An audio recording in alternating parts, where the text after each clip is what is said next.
ఏమండి మన 10 సంవత్సరాల నుంచి పిల్లలు లేరు కదండి. అందరూ అడుగుతున్నారండి. ఇంకా పిల్లలు లేరేంది అని అందరూ అడుగుతున్నారండి. అందరికి సమాధానం చెప్పలేకపోతున్నానండి. మన హాస్పిటల్కి వెళ్ళి చూపించుకుందామండి. అసలు నేను చేసుకోవడం వల్ల నాకు ఇన్ని కష్టాలు. నేను బయట అసలు తలెత్తుకుని తిరగలేకపోతున్నాను మీ వల్ల. అలా చెప్తున్నారు ఏంటండి? నేను అన్ని టెస్టులు చేయించుకున్నాను కదా, అన్నీ బాగున్నాయని చెప్పారు కదా డాక్టర్లు. మీరు కూడా ఒకసారి వచ్చి చూపించుకుంటే మీకు చెప్తారు కదా.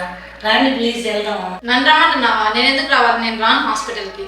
నాకు అన్నీ బాగానే ఉన్నాయి, నీలోనే లోపం ఉంది.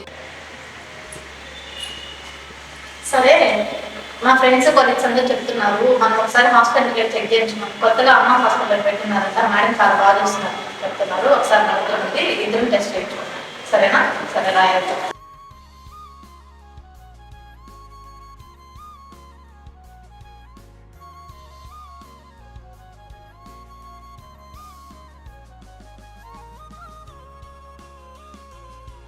చూసారు కదండి, ఇందాక మనం చేసిన ఒక చిన్న రోల్ ప్లే.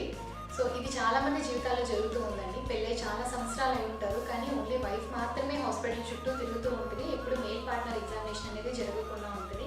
రెండోది ఏంటంటే, కొన్నిసార్లు ఇద్దరు కూడా ఎగ్జామినేషన్ చేయించుకోకుండా జరుగుతుంది అనేసి చాలా సంవత్సరాలు లేట్ చేస్తూ ఉంటారు.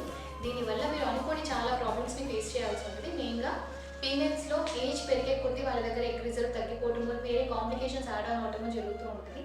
సో యూజువల్గా పెళ్ళైన తర్వాత 35 ఇయర్స్ లోపల ఉన్న ఆడవాళ్ళు 1 ఇయర్ వరకు వెయిట్ చేసి చూడొచ్చు. అప్పటికే పిల్లలు అవ్వలేదు అని అంటే వాళ్ళు చెకప్ చేయించుకోవడం అనేది, మేల్ అండ్ ఫీమేల్ ఇద్దరు చెక్ చేయించుకోవడం చాలా బెటర్. అదే అబౌవ్ 35 ఇయర్స్ వాళ్ళైతే మినిమం 6 మంత్సే ట్రై చేసి చూడండి.